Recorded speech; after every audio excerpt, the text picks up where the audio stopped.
Good evening, ladies and gentlemen, and welcome to the closing ceremony of the 2019 SpyParty Summer Cup, the seventh annual SpyParty Summer Cup. It has been an emotional summer, full of ups and downs and all the excitement that comes with it. I am Royal Flush, for those who didn't know, and I'm very excited to be here. And I'm joined by my friend Warning Track, and here we are. Good evening and welcome. Hopefully you can hear me and you can hear Warning Track as well. Hopefully all is working.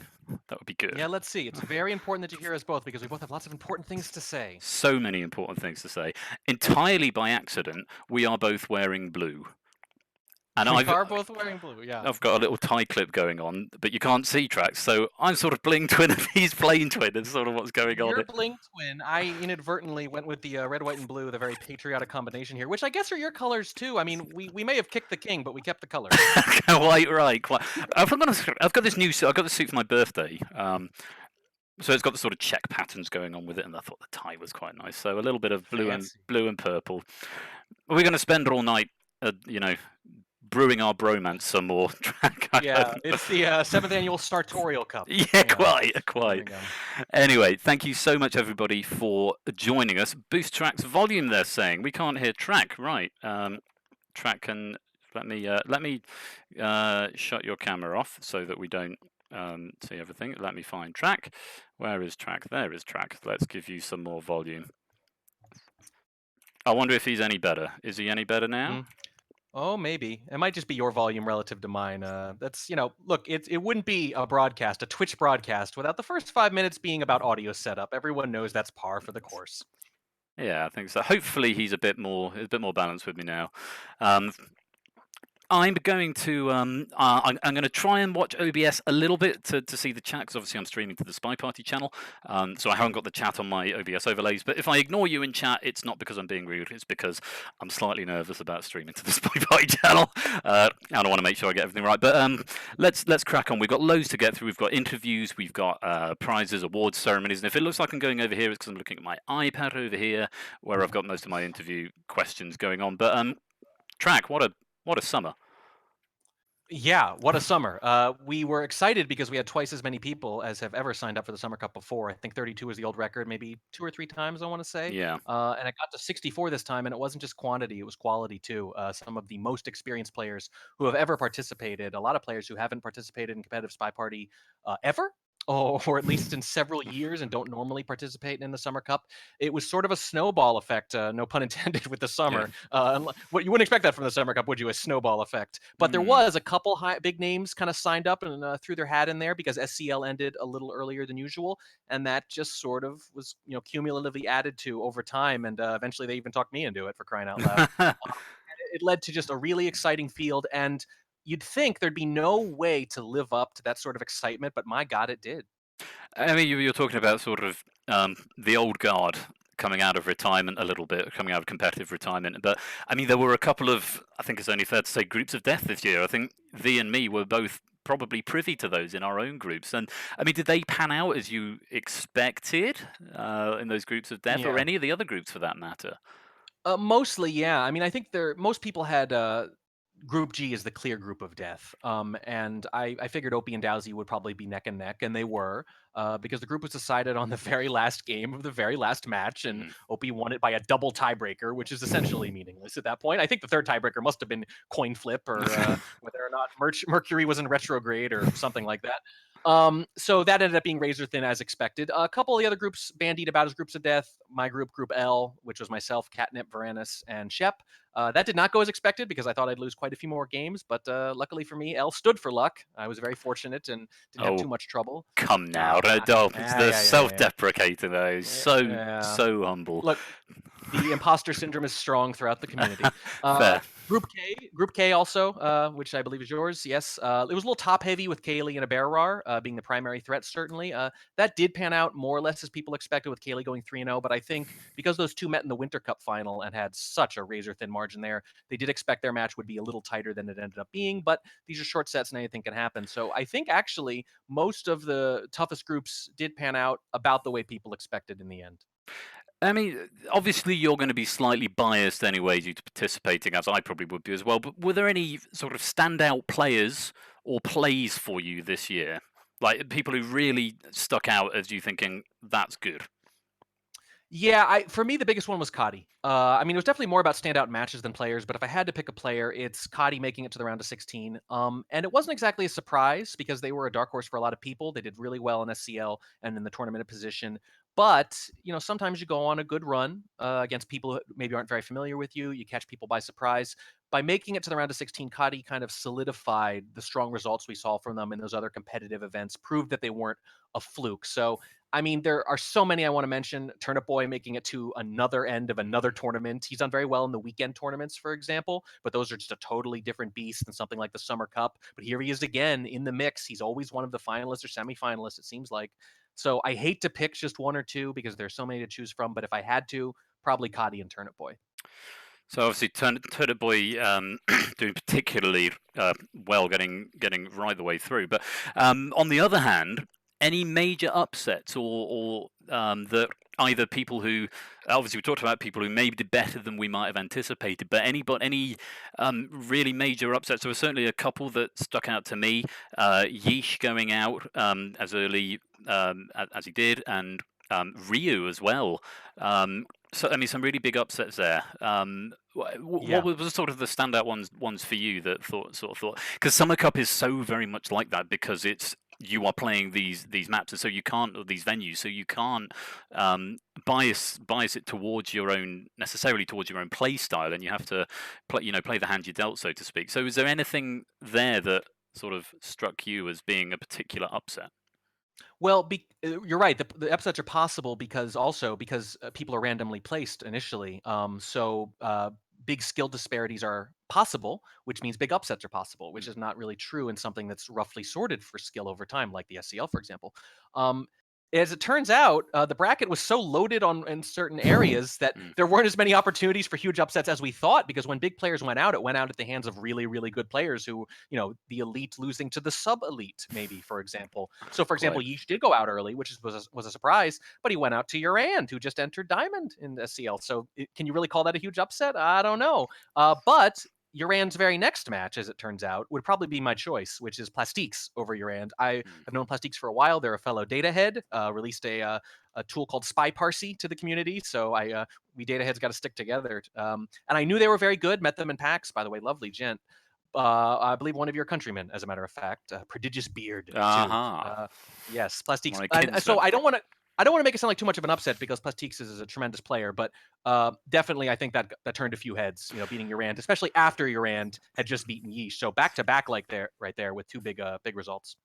I mean, I think for me the Yeesh Yerand thing really stands out was because it was, I think, the 2017 semi-final. They came together. Yeesh and Yerand went out, and I think there was some beef between them last year as well. So there's a sort of, maybe it's just because they both begin with Y, maybe, and so I'm drawing that connection there. But that for me was a standout moment, and my money was on. I have to say, my money was on Yeesh, and so that one really caught me off guard. Yeah. But Well, but that would have been the safe bet for sure. But I think, as I often like to say, if I were a gambling man, that would have been a stay away for me. Both players very scary, and well, we saw the upset in the end. we have got so much that we could talk about with this tournament because I mean it's been almost 2 months to the day since we opened it. Not quite as much as that, but we've got other people that we're going to talk to, and we've got awards to present and stuff. But just before we bring in the first of our guests, for you, aside from our opening closing bromance, any standout moments of the tournament for you? If you had to pick one moment to point to and say that for me is the best moment of the Summer Cup, and it doesn't necessarily have to be a match, but or a game, but any Hmm. particular standout moments? What would you Oh, say? I'm gonna cheat a little bit and give you a few, and I'll still kind of pick one though. In terms of pure excitement and pure stakes, it's pretty hard to top Dowsy's shot too late for sync on sudden death balcony against Kaylee, Mm. because that match was so close, so exciting, and it seemed clear by that point that the winner of that match was going to be, at least on paper, the favorite to take the whole thing, which is what happened in the end. Kaylee ended up winning, and if Dowsy had pulled it out, I think he would have been a moderately likely champion himself. But I will say that something like 4 different moments during the insane Pofke Turnip Boy quarterfinal match are all tied for second after that one. There were really, it was just an embarrassment of riches in terms of highlights. Excellent stuff. So some really, really good stuff that we've seen. However, the Summer Cup doesn't happen all with players, or even all with just me picking the venues. There's so much that's been going on behind the scenes this year, and we're very lucky to have with us Dells and Silverthorn. Dells is going to be joining us for the rest of the cast. He's going to be giving us some analysis of some of the videos we're going to be seeing. Dells and Silverthorn, thank you very much for being with us this evening. Dells, you actually you committed to trying to cast every single match, as many as possible. I mean, my first question for you is: are you a madman? I mean, I am, and it's not necessarily a good thing because, sometimes you take on too much commitment sometimes, and that might be a thing I do. But the thing is, someone had to do it, and what am I going to commit to? Casting only some of the matches? There's a cast every weekend. The show must go on. So that's how it is, and I just wanted to do it anyway because I was super excited about all the players and seeing them. So I mean, it has been a huge pleasure to work with you over these last few weeks, and it's been, I'm just so grateful to you that you've stepped up to the plate and gone so far over and above the call of duty. Just on a couple of things on the subject of casting. I mean, do you generally go into casts blind, or do you watch them out for key stuff first? Just from a sort of a casting technique point of view, if you will. What's your method? yeah, so I like going in completely blind, but there's two different situations here. Because on the weekend, we have our official cast. That's got to happen every week. It's our big product, it's on the official channel. So for that, we do what we need to make sure it goes up and is as professional as possible. And if that means, casting a match that you already saw the result of, you might have already seen it, you do what you have to do. But during the week, I was using SpyParty fans to cast as many matches as possible. And that I'm doing because I want to watch the matches anyway. I want to get caught up in the excitement. I want to see the players. So for those, if I already know the result, it just makes me less likely to want to do it. Mm. It's basically me saying, I'm going to watch these anyway, so I might as well talk while I'm doing it. Yeah. And I've got to say, having seen every match, were there any highlights for you? Anything that particularly stuck out for you, either from the casting process or from the matches themselves? Yeah, so I'm bad at being put on the spot about specific moments. There's been so many that my Yeah. memory can't even. But for me, most of the casting I did was during the group stages, and I think there were a lot of exciting things there. I mean, the bracket is obviously where you get, the best of the best duking it out, but the group stages is where, everyone gets to shine, everyone gets to get good results that they're proud of. So just looking through the list, some of the most exciting things that I remember. The very first match of the Summer Cup, T-Flame beat Virifo, who has, Mm. 20,000 games played. Yeah. There was Supposable Meg doing really well in her group compared to how it was expected. Got some really key wins in a few of those matches. I mean, key wins of games. She didn't get a win in a match, but she did really well in those, and had some impressive moments. Magic Doer did fantastic in their group. That was really impressive. There was another group, H, Kmars, Wodar, Paratroopa, Fancy Pants, where it seemed like anyone could beat anyone. We had Ogleby, Ibutra as well, doing really well in groups. Catnip did fantastic in her group. I mean, I So I think think those that's. are some of the, yeah. I was just, I think that's one of the things I particularly like about the Summer Cup is that you get players thrown together into a situation against opponents they wouldn't normally necessarily come across, and into a set of venues that they wouldn't. And actually watching those group plays, and we're going to hear probably a little bit more about the group stages in a little while. But I think it's some of the most interesting spy party I think can happen. In those stages. So when you get a bit later on, it perhaps gets a bit more intense when it gets a little bit more high level. But maybe does it become slightly less unpredictable the further on it goes into the tournament, and maybe that sort of And it's more relatable in the groups yeah. because you're like, oh, okay, they're human. They make mistakes. They're not like Kaylee and Opie who just get every single shot right. Absolutely. So finally, just on on a casting thing, and again, we'll hear from you a little bit more later on. But have you got any tips for any people out there who might want to try their hand at casting, or who have maybe watched the Summer Cup and been inspired and thought this looks really fun, I'd like to do this? Any tips on how to get into it, or what to prep on, and so on, if they wanted to have a go at it themselves? Yeah, so actually counterintuitively here, my answer would be in terms of tips for how to do it well or what to prepare. Don't worry about that. Just jump in and do it. I mean, a ton of us who started casting this year literally just said, well, we want to cast. We don't know how. We're just going to start doing it. And so I hope that continues to happen. Anyone can message me or really anyone else on the casting team at any time and just hop in and give it a try. And once you've done it, then you can start worrying about, how to get better or whatever, and everyone will help you. But yeah, just dive in, basically. Fantastic. Dels, thank you very much for joining us. We'll hear from you again a little bit more later on. In addition to Dels committing to casting as many of the matches as possible, there's been a lot of other things going on behind the scenes, because we've got quite a large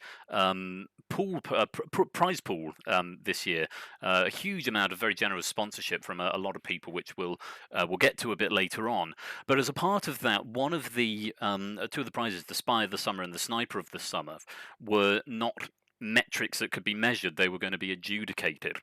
Now, we had an adjudication panel who were very well versed, very well qualified, and again, we'll speak about them a bit more later on.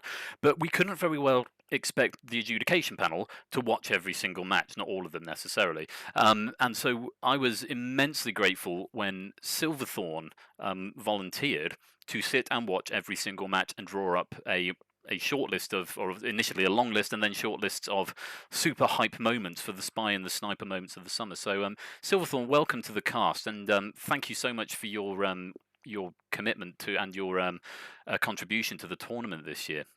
How's it been? It's been good. It was a lot of work, but it was definitely worthwhile. And I think the lists we came up with are, as you will see later, they're pretty good. I've had an eye. I've not been on the adjudication panel, but I've had an eye on the conversation. So, and obviously I've seen some of the videos coming up. So we are in for a treat later on. Now, Sylvie, you offered to watch every match at the expense of playing yourself.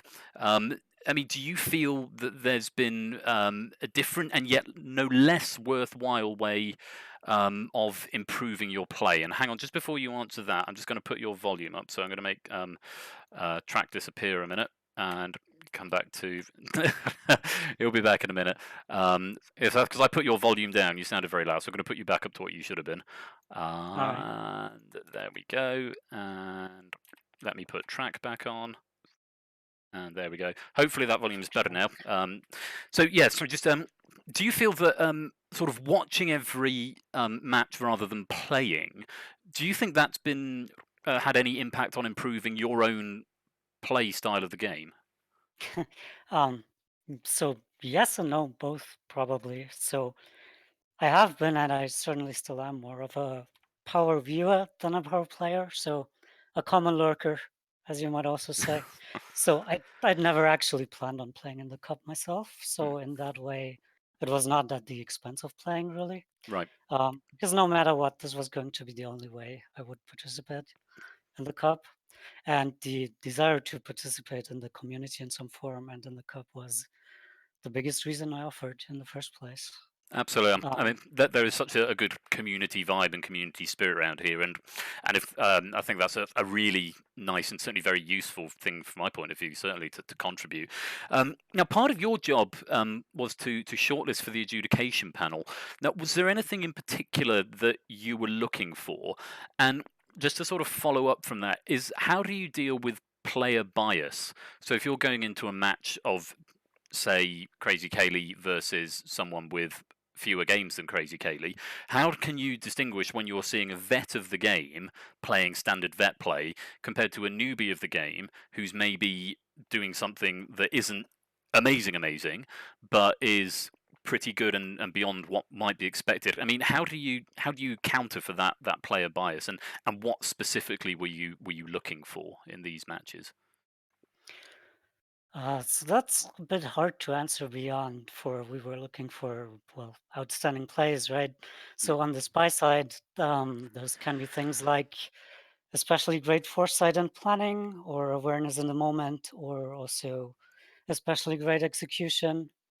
Um, for the snipers, it could be things like unusual strategies, or staying on top of that really difficult party that just won't stop doing things all over, or staying on top of a really clever spy play.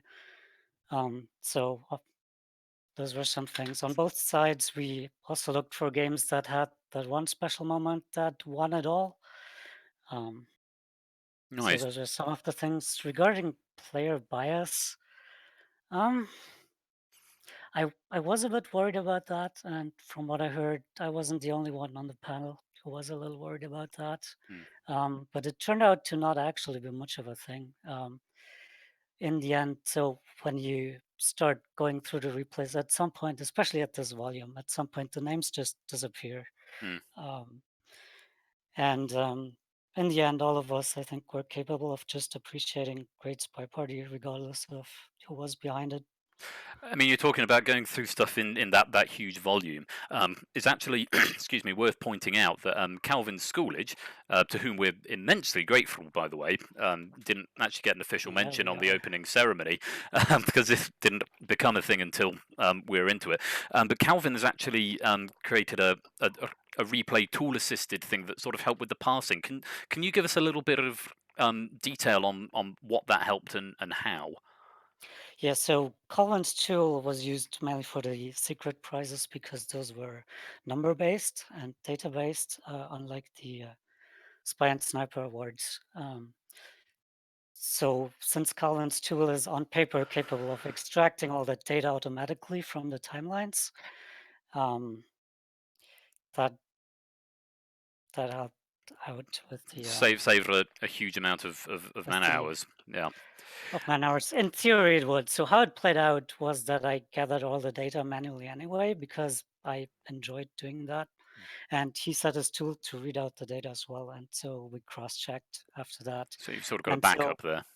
Yeah, we both had a backup. So having his data as a backup for me put me at great ease, Hmm. because it was an insurance that any errors I might make would get caught, and any errors his tool might make due to, I don't know, buggy timelines Yeah. or quirks in his tool would also get caught by me cross-checking that, and that's exactly what happened. So we So like to see the humans and the machines working in harmony. That's the future, right?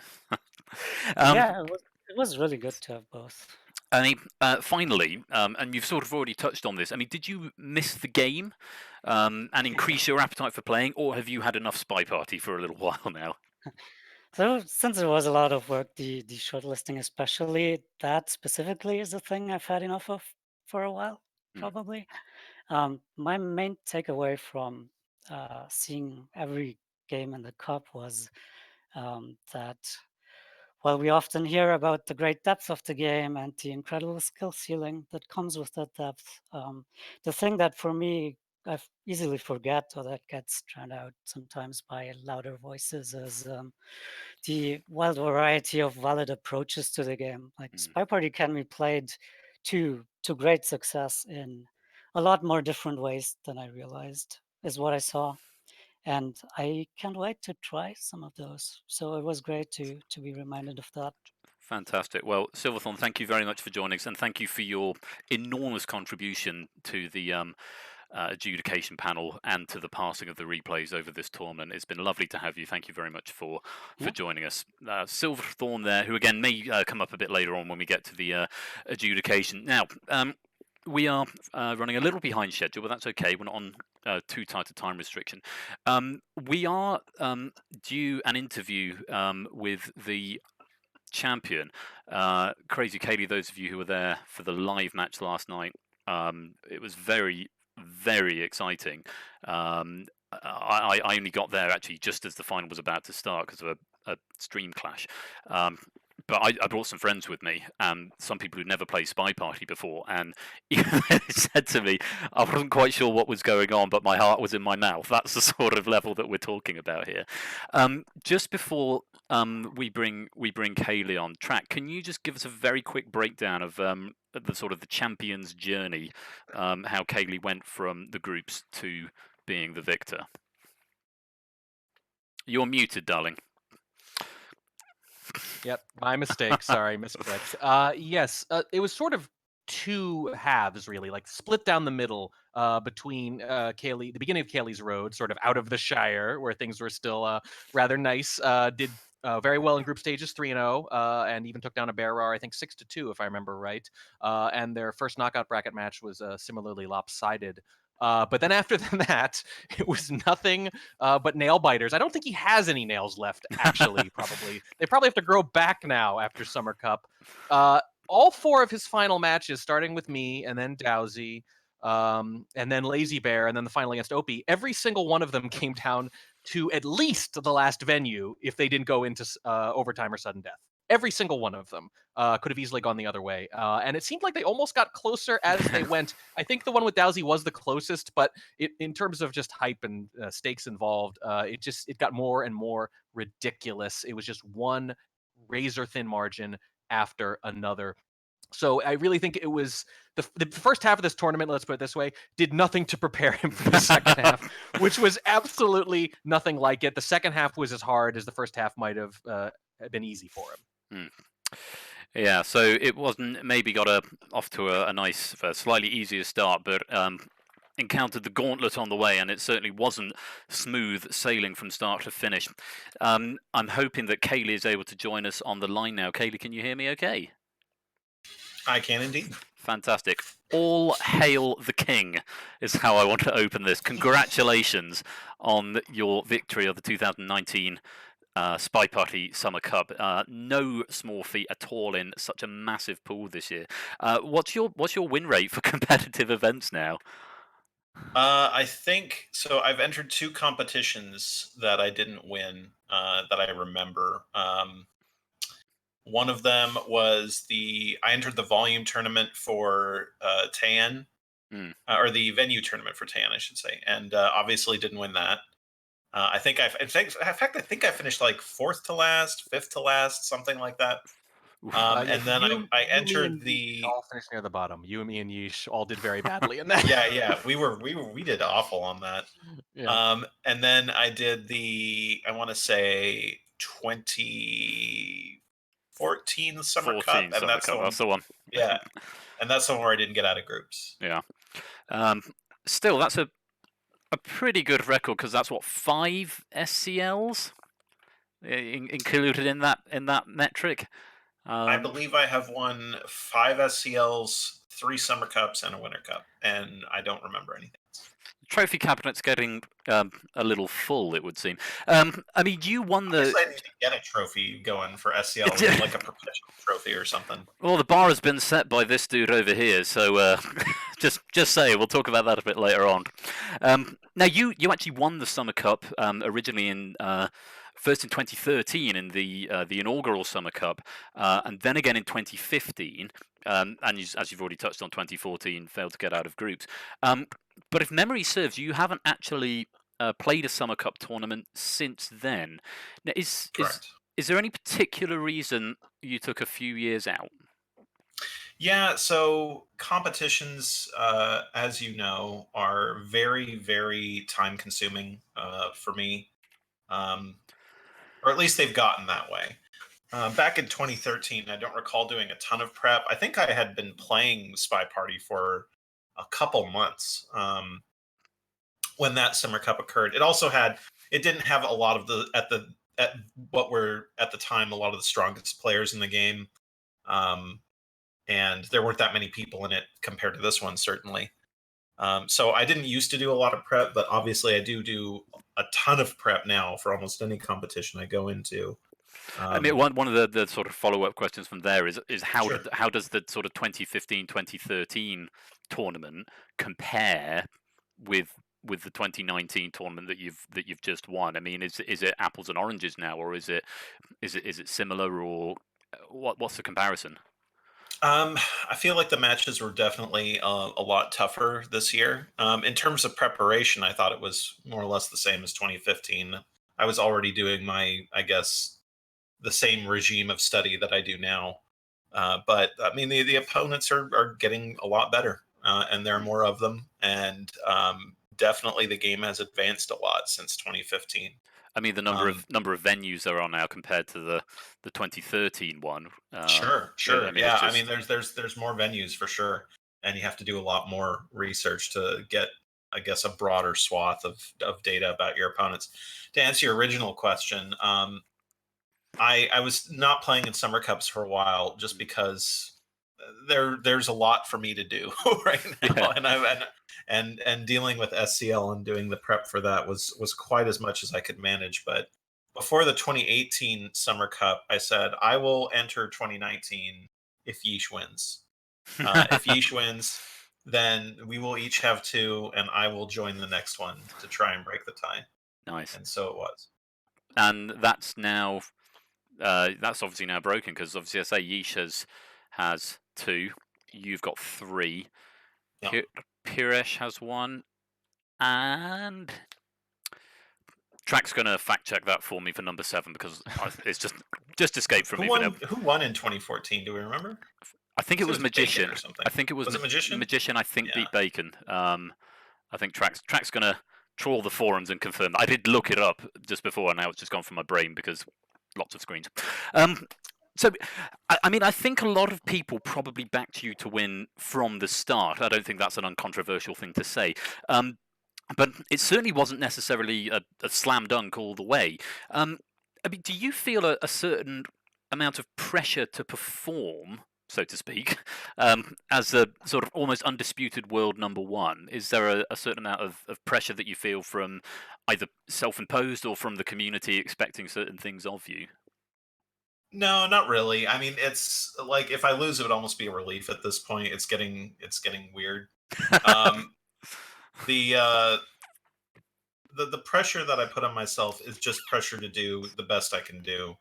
The article I wrote, like I track like sort of solicited articles about playing in Diamond on SpyParty fans a while back, and the article I wrote in response to that sort of encapsulates my mindset. Like I like the only pressure I put on myself is to make sure I did everything that I could to make sure I would win, and that I play making good decisions and just get better. And if I win doing that, great. And if I don't win doing that, great. And we'll just stay on the path. You know, that's the only thing that I really focus on. I mean, I compare in my mind SpyParty a lot to tennis. I think there are a lot of parallels between the two. For sure. And one of an article I read a long time ago, which seems really obvious now that I say it out loud, but it sort of pointed out that players like Novak Djokovic and Roger Federer don't make the majority of their income or earnings or the majority of their tournaments are not the big Grand Slams, the 4 big Grand Slams that we watch every year. They do lots of sort of little tournaments along the way. There was a follow-up question to that, but I'm improvising it, and it was a really good one, and it's now just completely gone from my mind. So I'll come back to that. Something to do with you being sort of the number. Oh yeah, that was it. It was a very simple question. Do you still enjoy it? Yeah. Because if you're playing Yeah. at this sort of super high competitive level, and that was the comparison. If Novak Djokovic played me at tennis, he probably wouldn't enjoy it as much because I can't play tennis. In the same way, if he's playing Roger Federer, they've got a much tighter match. So maybe that's working different parts. So if you're playing someone like Opie in the final, where you're quite clearly, quite tightly matched compared to playing someone who has just bought the game, do you get the same? Obviously, it's going to be a different sort of enjoyment, perhaps. But do you enjoy one more than the other, and do you still enjoy playing at a really, really high intensive level? I enjoy playing both. They're different kinds, right? So I mean, if I'm teaching a new person, obviously I love mentoring people, like most of the community does. Um, if I'm playing just random lobby games against maybe a player I know nothing about, who's newer, that is fun for a whole different. Like, there's a lot less Yeah, you can be a lot more experimental. You could you get the pleasure of trying to figure them out sort of on the fly, by looking at what they're doing in the game you're actually playing against them instead of studying hundreds of replays, etc. Mm. Whereas playing competitive, I mean, obviously, if you don't, I mean, if I didn't like playing like high level Spy Party, You wouldn't do I it. wouldn't be in all these Yeah. events. But it's a lot of fun. I like it all the way through. I mean, just speaking of preparation and grinding replays, let's talk about that OP final, Sure. which was heart in your mouth stuff for so much of that. I mean, in many ways, it was up until the sort of the last quarter or so. One might say it was slightly predictable. It was sniper victory after sniper victory after sniper victory. But how do you prepare? Or how specifically did you prepare for that match? I watched more or less every game Opie played in Summer Cup so far. I want to say I watched not quite every game he played in SCL 5 also, and I ran out of time after that. So that's basically what I did. Hmm. And that's more or less representative of what I did for all my opponents. To the extent I had any games to go on, I watched them all, or as many as I could. So it's just grinding and grinding. Grinding and grinding. I have a little notepad that I take. Well, not a physical notepad. I get out a notepad file and I take notes, and then I sort of watch through replays and I make hypotheses about what they're doing, and then I try to confirm it. Sometimes I rewatch replays if I wasn't sure I saw something, and I find tendencies and I look for and especially, I guess the most value I get is what you will or will not do as spy. And that's really important stuff, because and in fact I think I was rewarded really well for doing that with Opie, because sort of my philosophy going into this final is there is no more reason to play to the camper type if that's not something that's going to reward you, and now is the time to go unexpected behavioralist etiquette sniper, and sort of break reputation, so to speak. So I did that a lot more than I normally would, because there's the deep dark secret that I like to hide is when you have the best reputation in the game for being a hard camping sniper who never does anything else. That makes it extremely powerful if you can break out even moderately competent behavioralism or etiquette. And I think in a few games against Opie, doing that was very powerful. Nice. So it sounds like your brain is working in ways that mine can only. And there's a meme for your brain, I think, somewhere. But I'm just wondering how your game might be improved actually if you discover Google Docs rather than a notepad file. Yeah, exactly. I'm I'm just used to, like, notepad files are just so simple. I just open it and then there it is. I have to say I'm a little bit of a sucker for a notepad file myself, or possibly notes if I'm using my iPad. But now with the 11-9 match that you had against Dowsey. Yes. Now, with that match, that actually meant that you played the most SpyParty, because the only other major competitor for that was obviously Opie, who had the same number of matches as you. But with that match, it actually meant that you played more SpyParty than anybody else in the whole tournament. Right. I mean, do you get like fatigue playing such an intense schedule? I mean, especially when you've got PAX sandwiched in the middle of it. And I know I understand it wasn't necessarily the most orthodox PAX this year. Certainly not for me. Without going into detail, it's not the question. But I mean, so how do you deal if you get that sort of level of fatigue? I don't know if you do, but if you do, how do you deal with that? I mean, that's definitely either a skill or some kind of talent. I mean, I'm not sure it's something you can train or not, but I mean, I'm well prepared for it. That's for sure. I mean, I've played a lot of Spy Party for a very, very, very long time. I don't know. I guess what helps me is perspective. Without going into too much detail, like my job is an extremely emotionally and intellectually draining one that requires like heavy focus for a very, very, very long period of time. And it's like for a lot higher stakes than Spy Party stuff.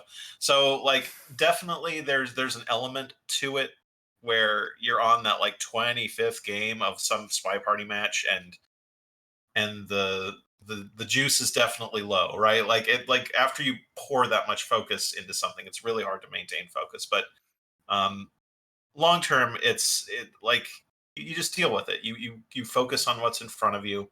You try not. You remember that this is a video game and you're supposed to be having fun. Yeah, quite.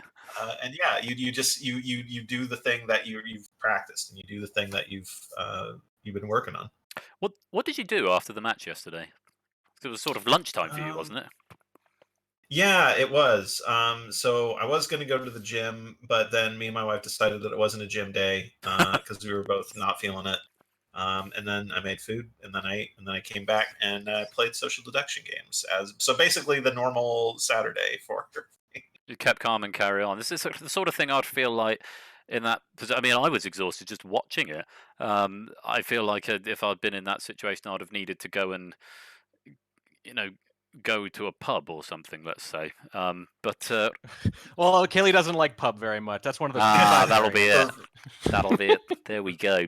That joke works on multiple levels, Track. I see you with that. Yeah, there we go. So, $100 in prize money as the prize, and a lovely shiny new trophy. Dare we ask what you're going to put your prize fund towards?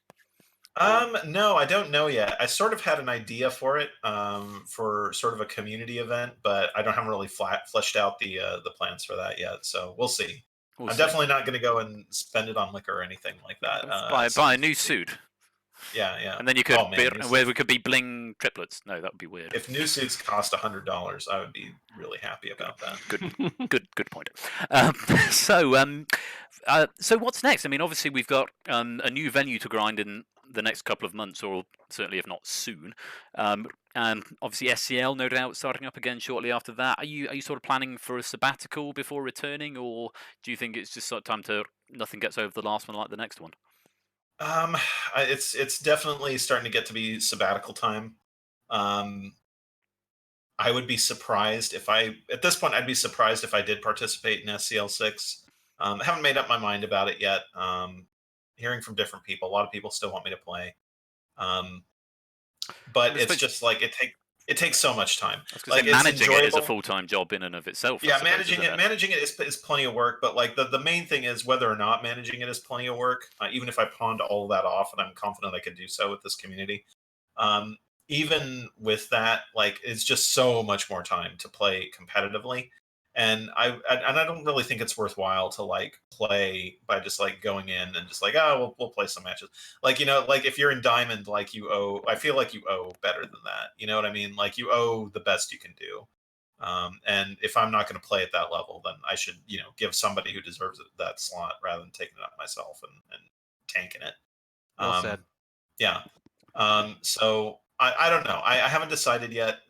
I mean, there's other stuff I'd like to focus on. In real life and in video game life. I haven't streamed. I think I stream like once per month at best. And that's something that I'd like to get back to doing rather than staring at SpyParty replays for, however many hours a day it's been. So I don't know. Well, we'll see. I like I said, I do love it. I've been playing this game for God, how long? It's been 6 years now. Yeah. And I still like it just as much.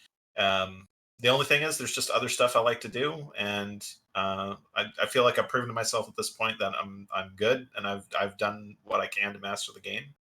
And while if I had infinite time, I would definitely continue playing. I don't. So I'm not sure. I'm not sure to answer your question. We'll see. Stay tuned. No pressure, but so we're not announcing a formal retirement, but we're keeping our cards close to our chest. Yeah, and it would definitely be a sabbatical. I mean, it wouldn't be I'm done with SpyParty for. And like obviously, I would stick around as a member of the community, and obviously, I would probably want to return to competitive at some point. But definitely might be break time just so I can focus on other stuff. But I'm not sure yet. As a wise man once said, you can't have everything. For where would you put it? There's far too, obviously, I know in real life that was a terrible joke. Thank you for humouring me there, Track, and thank you for not humouring me. The wise man was Stephen Wright, and it's one of my all-time favorites. That was a tremendous joke. What are you talking about? That's a great one. Thank you. Yeah. So, Kaylee, I mean, it's just been an absolute pleasure to talk to you. Thank you so much for joining us. I mean, I had a a final question, but I suspect you've already covered that. I think my question was: do you think you're going to come back and defend that title for next year, or do you want to wait for someone to get to 4 before coming back? And that's a good rule. Let's wait for someone to get to 3, and then I'll come. You'll just wait for them maybe, to tie. maybe. You won't let anyone take the lead. They've got to. Yeah. Okay. Yeah, there you go. Yeah. Fantastic. Well, of course, never say never, but KrazyCaley, thank you once again for joining us. Congratulations on your victory, and we'll see you real soon. There you have, ladies and gentlemen, the 2019 Summer Cup champion, KrazyCaley. Thank you very much indeed. Whew. Track. Yes. How are you? I'm okay. Good I'm okay. stuff. I'm still coming down from the last few weeks of casts, frankly. A little bit. Yeah. It's been honestly, there's been so much going on. I might say my heart goes out in a massive way to everybody, not just players who've made this possible. But one of the biggest pulls I think we had of this tournament this year was that the prize pool was bigger than we've ever seen it before. Just as a quick reminder of what the prizes are. The first prize, which was won by KrazyCaley, the engraved SpyParty Summer Cup 2019 trophy, $100 in PayPal or Steam vouchers, and a copy of Tabletop Simulator. Second prize is $75 in PayPal or Steam. And then a copy of Tabletop Simulator. The third prize, the $40 plus a copy of Tabletop Simulator, and the $20 for fourth prize. So prizes not to be sneered at all, which have respectively gone to KrazyCaley, OP Rights, Lazy Bear, and Turnip Boy. But we also had a few other prizes as well. Oh yes, of course, our sponsors, for whom we're all eternally grateful for all the contributions. Now, I have spoken, for those of you who are curious about how this is going to work, I have today spoken with all the sponsors. All of the sponsors have been assigned, if you will, a person or persons to distribute their prizes to. So your sponsor, if you are a prize winner, will be in touch. If they're not in touch, message me on the Discord, and I will chase them. Especially if the sponsor is me. I don't want to slack on that. Now, so far we've only got 4 prize winners, but we had a lot more besides, because we had some bonus awards, some special awards this year. We had the 6 mystery awards, which were the mystery criteria, which nobody knows what they are, apart from a handful of people in the world. Now, these are secret objective criteria, and these were only from the group stages. So even if you went out, even if you lost all 3 of your group matches, you are still eligible for a prize from the mystery award, and you're going to be getting a $5 Steam voucher and, excuse me, a Lucky Dip Steam code, which are all board game, card game related. That prize is courtesy of Catnip. Yes, that's that sort of tied-in theme there. And of course, we have got 2 special awards. These are the adjudicated awards, adjudicated by Dells, Amelia, Silverthorne, Slappy Davis, and Toboshi, for Spy or Sniper of the Summer, where you'll get a copy of Tabletop Simulator, a custom SpyParty poster with your favourite character, and one of those Lucky Dip Steam codes as well. So that second one is the only one you've known about, but it's been an adjudicated one. The 6 mystery awards have been just that, a mystery. And now, for the first time, we are going to publicly reveal what the criteria were. We're also going to invite Dells back in a little bit, because he's going to give a little bit more insight into what's going on in some of these videos, because we're going to show you what the criteria were, and then we're going to show you some of the players who got close in a bit of a video stream, and then we'll announce the winners. So I hope you're all ready to find out what we have been secretly judging you on over the last few weeks. Let's have a look at them. So there were 6 mystery awards, 3 gold mystery awards, and 3 tin mystery awards. Now, the gold mystery awards are ones that are generally being rewarded for better, more competent, accomplished, polished plays. The tin mystery awards, I suppose one might think of it not as a wooden spoon per se, but they're rewards for plays which are probably less desirable, let's say. I think that's a fair way of saying it. That's a very, very gracious way of saying it. So, just to break these down, the gold mystery awards. First of all, we've got the Rush Award, which is for the fastest completion of missions. Just to clarify, this is a spy award for a spy who has completed all their missions and survived to the end of the 10-second countdown. The next award we had was the Assassin Award for fastest termination of the spy. The video for this is particularly good. This has been awarded, this is a sniper award, it's been awarded to the sniper who eliminated the spy in the fastest time. And the third gold award is the Invisible Man Award for most lowlights achieved as spy. So again, it's a spy award. This is for the most lowlights achieved across all of the group stages. The spy doesn't have to win necessarily, this was the criteria, but they must be lowlit and alive at the conclusion of the game. There is a little bit more information based on that, but I'll get to that a bit later on when we get to the awards, to the videos rather.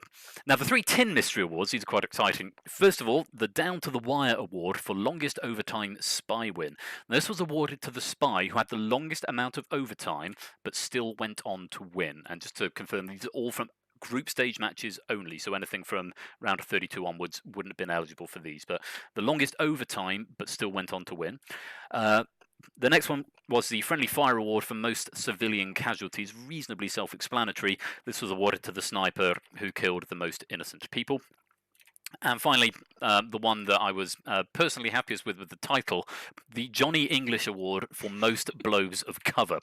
And this was, excuse me, this was awarded to the spy who blew cover the most times. Cover blows including coughing, statue clank, and drink drop. Again, that one has some interesting results about it, which meant we did go off on a slightly different path. There's a couple of these that didn't give us a perfect straight answer, so we had to adapt a little bit on the fly, but I figured because they were sort of secret criteria, that it was sort of okay to do that. We weren't changing the rules because people didn't know that they were competing for these awards, and we ultimately had to settle it somehow. But all of that will be explained as we go. So we're going to see some videos, and these have been cut together by Dells, who is going to be on the line, not for the first one. This first one, Track is going to be put to the test because Track is going to put his casting hat on, and he's going to cast these matches, but these matches are played at about 10 times the speed.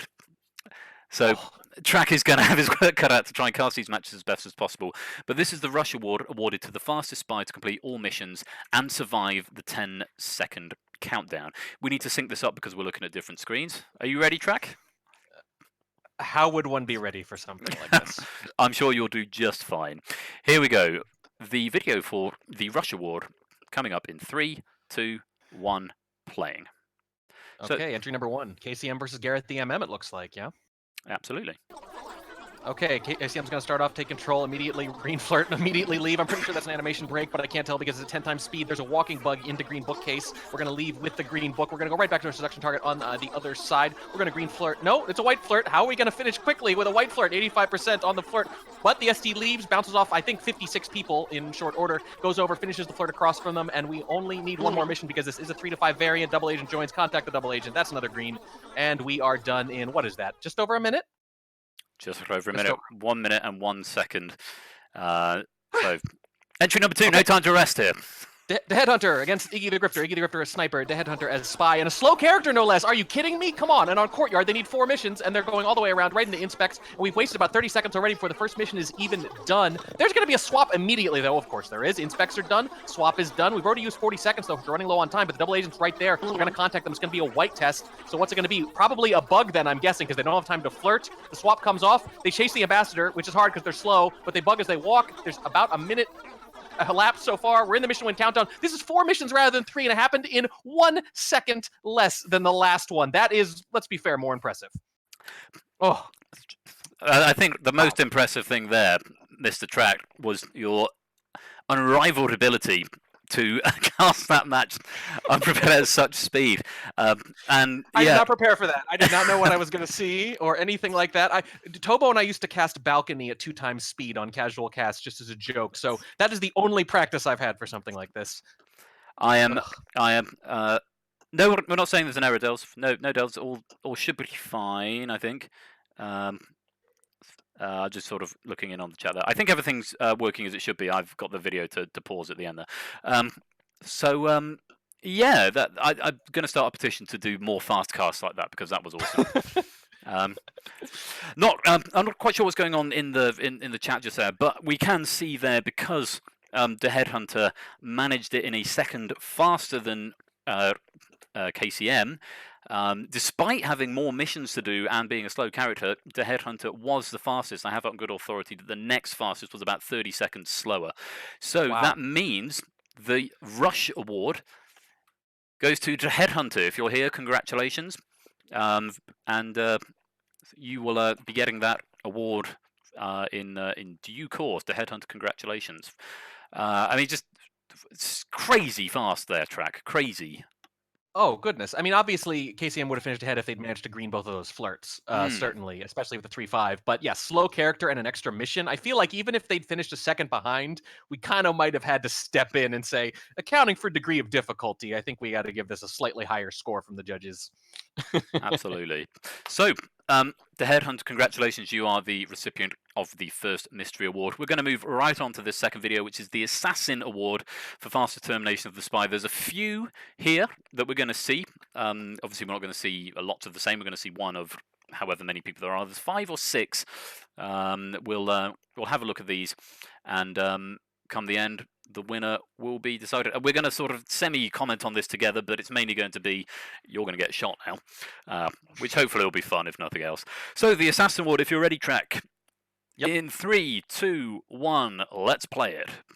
So we're going to be watching games that would actually be very terrible to cast in real life. Yeah, these are the kind of games where when Toba and I are watching them, someone just white purloins and yep, I'm pretty sure that's what this is going to be. Exactly. Someone just white purloins and dies at the beginning of the game.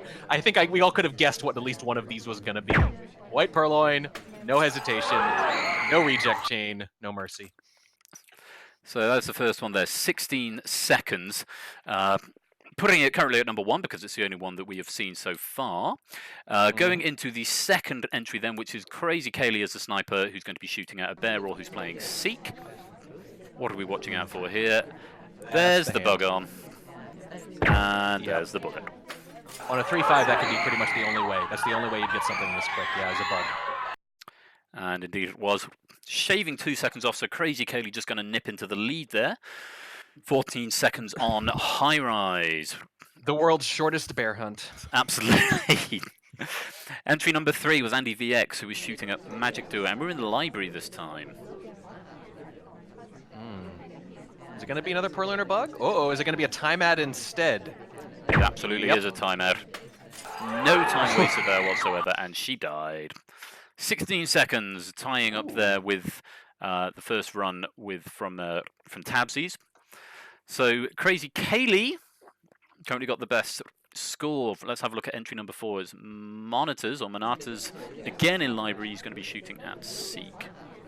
I remember this one. This is the book grab. There's no way anyone could grab a book that quick unless they're the spy breaking animation and Manators. Honestly, one of the more impressive shots of the tournament. Just to say, there's no way they could have this yet. I didn't know when I watched this video earlier on what that shot was for, so I'm glad I found out. 12 seconds there and actually taking the top spot.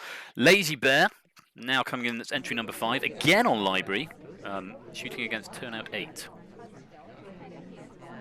Oh my! Oh no! Oh, that's not. Oh dear! You're not covered by the pillar. You're not. Look how mad she looks too, having been shot for making me do that bug. Ugh. I'm kind of bummed because I feel like Manators, again, accounting for degree of difficulty, that shot was maybe the most impressive, although 2 seconds slower. But onward we go. So shooting at Mintyrug, it's Magic Doer. He sees the purloin and a little shakes as well. Oh, those are precious seconds. Precious seconds. I was thinking that absolutely possible. That those was 3 seconds, Magic Doer. Shaking. Oh, Magic Doer. Oh, you gave it away with your little dance. Oh no! But of course, that's heartbreaking. Mystery awards are mystery, which means, as you can see there, the recipient of. Hang on, I think I've got the wrong one selected, so I'm not going to put the things on in a minute. The winner of the fastest sniper assassination goes to Lazy Bear. Congratulations. Yes, absolutely does. But honorary mention to Manators, because that shot, it wasn't a white purloin, it wasn't a bug, it wasn't a timeout, it wasn't anything like that. It was inferred without actually seeing the book grab. For me, I'm going to give a special mention to Manators for a really, really sick shot. Okay, so The next award, the gold award, and I'm deliberately not putting the overlay on just yet because I think I've done something wrong with my overlays, and I don't want to ruin things. The next one is the Invisible Man Award. Now, Dells, we're going to invite you in this time to commentate with Track to let us know a little bit more about what's going on here. Just a reminder that the spy doesn't have to win, but they must be low-lit and alive at the conclusion of the game.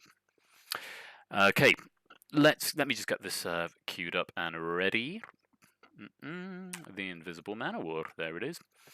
Okay, if you guys are ready, Dells, you with us? Mm-hmm.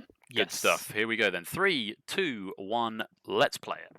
Makes sense it would take a second to find the Invisible Man Award. It's not very visible. All right, so we've got two competitors, Falcon Hit and Lazy Bear. And so here's Falcon Hit's first low light. Check this out. This is going to be a banana split coming into a delayed low light for assuming that this new conversation does not have real BB. Very solid, very well earned too. It's not just the split, which that's pretty standard, but ending up in a conversation without an SDA, and then the sniper assumes real and doesn't know you left the other one. That's just solid. And that's one for Falcon Hit. Let's see what Lazy Bear's got to return serve. Falcon versus Bear. This one is going to be, so the pillar start is what Lazy Bear goes for, but mostly we're just going to be seeing some pretty active idling here, and or trying to flirt, failing at it, and therefore idling as a result. Well, that works. It's a little counterintuitive, right? You figure, well, I don't think this really works, so I'm going to just, go all in on the idle. I'm going to live up to my namesake and just laze about the library. But, if it works, it works. Although I'll remind you, this is being played very, very fast. So is this what aggressive idling actually looks like? It's idling. Yeah, I mean, look how many times we're walking around the venue trying to chase that seduction target, and it never works. I mean, she's checking her phone, but I think that could just as well be her Fitbit. And so the low light is finally going to be coming up, and then we see what Lazy Bear does immediately afterwards. Are they going to low light them? That's my guess. Oh, look at this. Idling at the far end of library with nothing going on. We're all alone. Come on, reward this bear. Come on. There's no way they're going to finish. There we go. And then they bug immediately out. You could feel that low light. You could tell Lazy Bear could feel that low light. Yep. That's one for each, and now we've got another one from Falcon Hit. And so this one, we have a little bit of a montage here. See if you can figure out what's happening and why this low light gets earned track. All right. Well, let's see. Highlight for statues, pretty standard. There's a little bump there, but nothing too crazy. And we are back at the same statue. Yeah. It's actually a different one, I think. It's the ones on the other side here. Oh, you're right. I was looking at 2332. Yeah. Okay. And then here's the third statue visit. Okay, fair enough. Okay. So at a certain point, you say, okay, fine, take it. And then immediately, just like Lazy Bear on Library, I could see from the log there that there was a swap right afterwards. So these are spies who are fishing for lowlights, and then they know when they get them. That's important. And so here's a really interesting one from Lazy Bear. This is the very start of the game. We're going to head on over here to the window pad, and then we're going to go window to window, which I guess some snipers could low light for, but that's not all we have coming up here. Yeah, I mean, I hope not on a 3-5 where on a high rise like this, you have plenty of room to idle like this. And it would just be so easy to do it at low risk to yourself. But, oh, I think I know what's coming. Oh boy, we are gonna briefcase through the wall, aren't we? Look at this. And Mr. High gives us a highlight for it. Yep, and then thinks, no, come on, really? Really? It's just too brazen. Low lit for a fingerprint. Oh man. Now that's 2 low lights each. The winner is gonna need to get a third and have the other person not be able to return it. Falcon Hit late in a game here, doesn't have a lot of progress, needs to get himself low lit, and so goes for another banana split on Ballroom. I mean, if it works, it works. Fingerprint's already done, as you can see. Contact, split right into statues, get rid of the drink, and if the sniper doesn't catch it in time, oh dear. Oh, I'm sorry, Sped Monkey. Now Lazy Bear needs to get a third of his own. Can he do it? This game Library starts with a crash. Okay. All right. Yep. But Mr. Highs, the sniper, does not seem to notice it. Lazy Bear runs away, but is still currently neutral lit. Look, we saw this even in the finals sometimes. Sometimes you do something and you think, what on earth, this is going to get them killed, and instead it wins them the game. It's just SpyParty sometimes. Sometimes the crazy moves that seem bad in the moment just work, because snipers will beat themselves, and that's, And there I we guess, what go. happened there. They both got 3 lowlights, and it ended up being a tie. And so the independent panel of judges was asked to determine who had the better lowlights, who earned them the most and played best with them. And it was given to Lazy Bear for the unique play of picking up the briefcase through the divider, as well as fishing for that lowlight on library and then immediately bugging. But both of them were fantastic. Bears do love to fish, and I agree completely with the judges. The briefcase through the wall. Mwah. Nicely done there. And thank you for the in-depth commentary from both Dells and Track there. The Invisible Man Award going to Lazy Bear. And I'm hoping that if I click this button, yeah, that's the right button. Cool. So I set this up. I think I got the name for the second prize wrong, and I don't want to put it up now. So I'll just leave the Assassin Award off for now. Okay, we are going to go into the Tin Mystery Awards. So these are the ones that are, like I say, for less desirable plays. And again, we're going to have Track and Dells talking to us a little bit about what is going on in this particular montage of videos. This is Down to the Wire award, first of all, for the longest overtime spy win. Note that the spy has to win after going into overtime, and the count doesn't start until the overtime beeps start. Mission win pending is not counted as overtime because it's not overtime. So, for the Tin Mystery Awards, Down to the Wire award, first of all, you've got Track and you've got Dells who are going to talk to you about it. If you guys are both ready, let me queue up this video because I'm going to do this. Down to the Wire award number 4. Chapter, if you're ready, here we go. 3, 2, 1, let's play it. All right, so we're going to have 4 entries in this one. Pardon the graphical error. First off, we have DeGran has completed 4 missions and is low lit but doesn't know it. Does a banana bread, follows it up with another fake banana bread because, again, he does not know that he's low lit. And then he takes the opportunity to go in for a swap, and it hits a green, and this will go into overtime. Oh, and this is Royal Flush on the sniper, by the way. So, you know, you want to joke about rigged. Putting themselves here on the spot, having low-lit the spy, and then taking one of the longest overtime shots.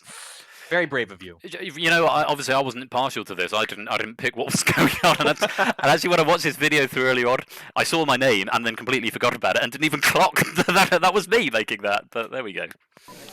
So here we have Quick Climb down to 14 seconds left, just needs to finish the flirt, but the flirt cooldown timer is only going to expire with 4 seconds left on the clock. And take a look, Turnip Boy the sniper won't know who to shoot because no one is at statues and no one is near the amba and no one is doing anything. Yeah, it's all soft tells, which makes it very hard. You're really going to shoot someone just for talking at the end of a courtyard game. That's not what you usually do, and, well, takes the wrong shot. 10.4 seconds. Silverthorn timed this out because it should be about 10 seconds, but I guess the way the game mechanics work and the logistics lets it go slightly over in terms of how the game times it. Yeah. So here's the Headhunter, similar position, 2 missions done, needs to finish with an Inspect swap, and that is exactly what the Headhunter is going to do. And the Headhunter in the mix for an award again here, sort of. Swap is still pending, and it's going to pend for a while. Yeah, that's going to make sense here with the overtime shot because it's pending for longer than you would expect a little bit. Another highlight picks it up. That's really interesting, and not surprising that the highlight who picks up the green swap is the one who gets shot. But that's only 8.3 seconds, and so Quicklime still in the lead. One more person going to attempt to beat Quicklime here.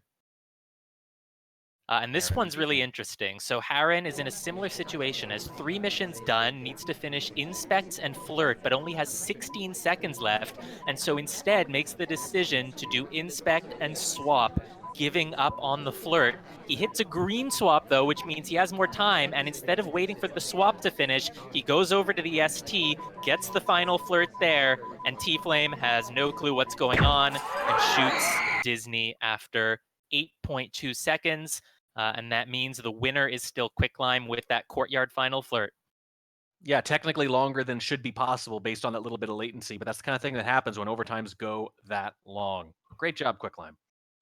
And so the first of the tin awards there, again, thank you very much to the guys for their in-depth commentary, is, excuse me, quicklime winning the tin awards for longest overtime spy win.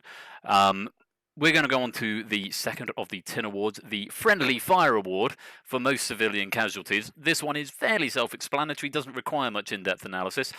Track and I will possibly attempt to make it humorous, maybe.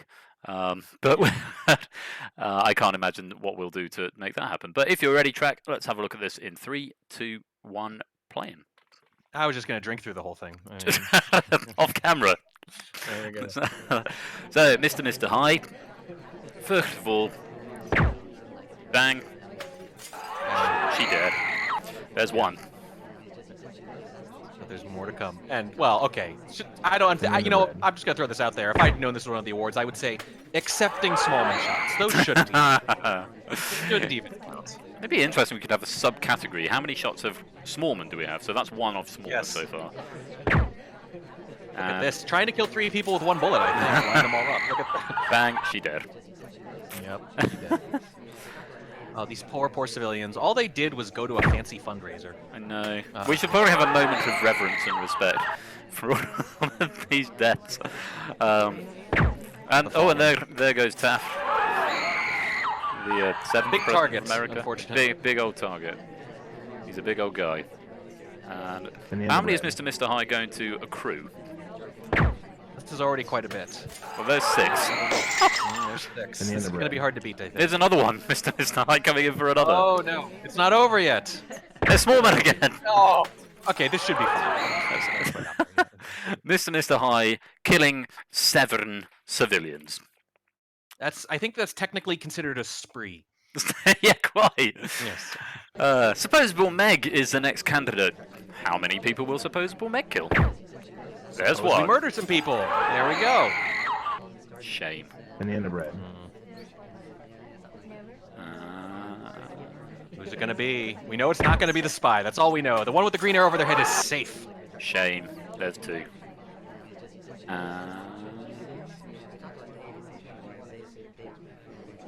It's not going to be Smallman this time. Yeah. Woo!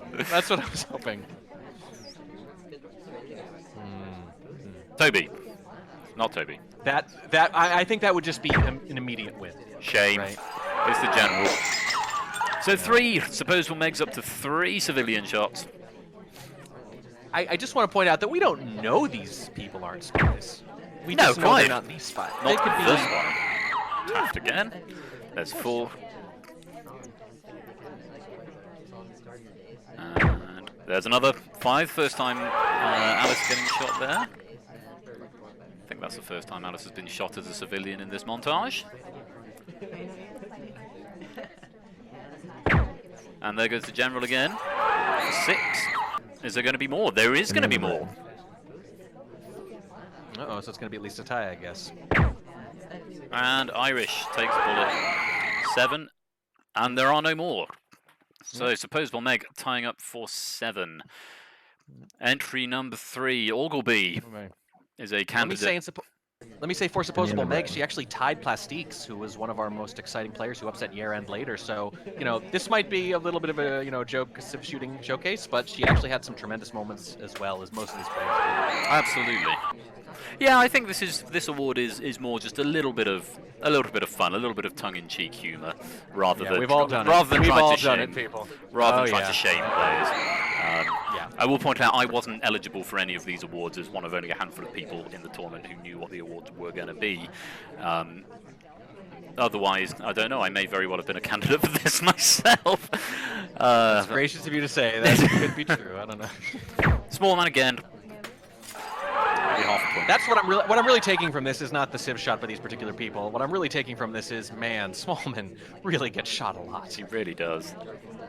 Banana bread.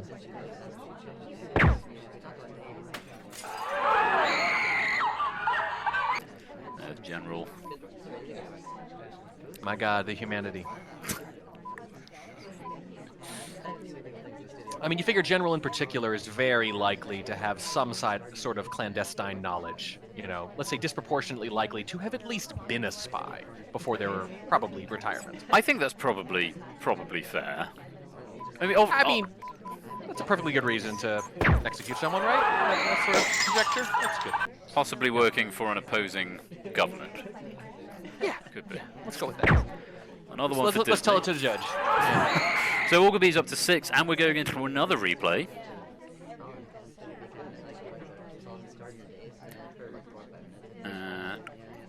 Oh, hello. Oh! A misfire. That one is particularly rough. Okay, there you go. There you go. That's a missed shot and not a sieve shot in a way, even though it technically goes down as one. So, actually, how this worked out, we had the tie, three-way tie, seven apiece, and one of the things we were trying to find a metric to break this tie, again on mystery criteria, so we could sort of do what we liked, and we sort of decided as a group that since one of them was a misfire, and let me just refer to my notes on this that I wrote down. Yeah, one had a misfire, which feels more in the spirit of the award. With the other two players were all just shooting the wrong person, so we gave that award out of the tie. So valiant efforts from Mr. High and Supposable Meg for that tin award. But the prize, the tin award for most civilian shot, goes to Ogilvy there. Congratulations. Question mark? Congratulations. Yes, sort of congratulations, I guess. I mean, missed shots are rare, but they've happened. They've happened at the highest levels, so we've all been there. Commiserations. Hopefully, this will ease that just a little bit because, hey, at least you get something for your trouble. Absolutely. And just to comment on the conversation in chat, all of this is supposed to be quite tongue-in-cheek, as we're just trying to. It's videos of people shooting the wrong people. We know what we're sort of signing up for, so there is no. Yeah, The shame is not really meant to denote shame, Sure. just to clarify. Specifically, I want to say that all those competitors in particular, some of them very new to the community, and I think it's just so brave that they threw their hats in, not knowing who they were going to get paired with, and in some places had to play against incredibly experienced players, and they did it. You know, they did it out there, and they put themselves out there, and we compliment all the players we cast for that exact reason, and that's even when they know what they're getting into, when they're very experienced, when they expect to do well. These players just said, why not? And, you know, my hat's really off to them. Absolutely. And as T Flames just pointed out in the chat as well, shooting the wrong people is part of the game and learning. And say these awards are not designed to publicly humiliate people, but we hope they're taken in the spirit that they were originally intended. Yeah, every good sniper career is built on the back of quite a few civilian shots, let me tell you. I've lost track of how many I'm responsible for. So as far as I'm concerned, these players are well on their way to becoming great snipers. Fantastic. So we've got one more tin awards, the Johnny English Award for most blows of cover. I'm just going to prep this video up right here. And if you're ready, track most blows of cover, you might be able to give us a little bit. I think most of the time it's going to be pretty obvious what's going on. But if you could give us some insight, that'd be great. We're playing it in 3, 2, 1, off we go. So again, two competitors by the looks of it, Ogilvy and the other name I saw has now completely gone out of my mind. Ponoob, in fact, yes. Playing Ponoob here, the other competitor's going to be Magic Duo, which we're going to see in a minute, but this first match, Ogilvy versus... Oh, it's a red test banana bread. It's a red test banana bread, and the sniper was zoomed out, but that's not enough because that conversation in the front is not actually full. Ponoob flashes on them, but takes the safe lowlights as a disciplined sniper normally should. But then when they see them next to the ambassador, I think, yeah, that's enough. We're not going to mess around here. It's a 3-5. They could finish missions, and with a bug right there, they would have finished missions, so that was the right time to shoot. So there's one cover blow from Ogilvy.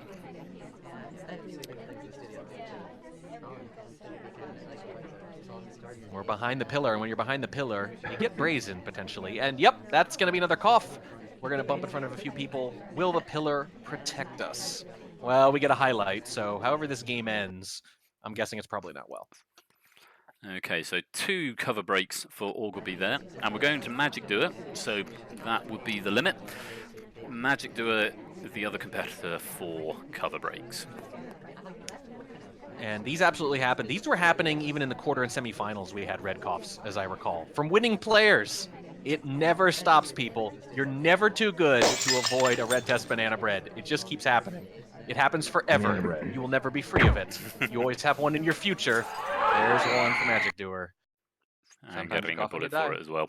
Yeah. So 2 each. Again, another tie for the Johnny English Award. And this time we had a slightly softer metric. We actually sort of took the decision under discussion because we wanted, and again, I'm just going to consult my notes on this. In the interest of good sportsmanship, since Ogleby already had the prize, we decided to automatically give this to Magic Doer. It was just sort of an executive decision that we made among the adjudication team. So Magic Doer gets the award, the Johnny English Award for most cover breaks. Right there, the winner is Magic Doer. And there we go. So those are your mystery awards. That is what you were playing for. I hope that that's been quite fun, maybe quite entertaining to watch. And again, the Tin Mystery Awards were there just because we had the prizes and we thought it might be quite fun to do it in the spirit of the game. So I hope nobody's taken those personally or as a slight on you. They're certainly not intended that way, just as a bit of fun. Well, the coughs in particular, a lot of fun. And again, I mean, like, I'm not exaggerating. I think some of the semifinals matches had coughs and players went on to win anyway. That never stops, people. That's one. You might get fewer civilian shots over time, but there's always another red cough coming. You don't know when. And of course, just to remind you of that, there are prizes attached to all of those. You're going to get a mystery game as a mystery award. You get a mystery Steam code that's courtesy of Catnip, who'll be in touch to provide you with that. That'll be for a card game, board game style thing. And you'll also get a £5 or $5, £4 Steam voucher from me as well. So some prizes for you there. So congratulations. Who won the Assassin Award? Because I don't know why I've written down what I think was the wrong thing. I believe that was Lazy Bear. No, Lazy Bear won the No? Invisible Man.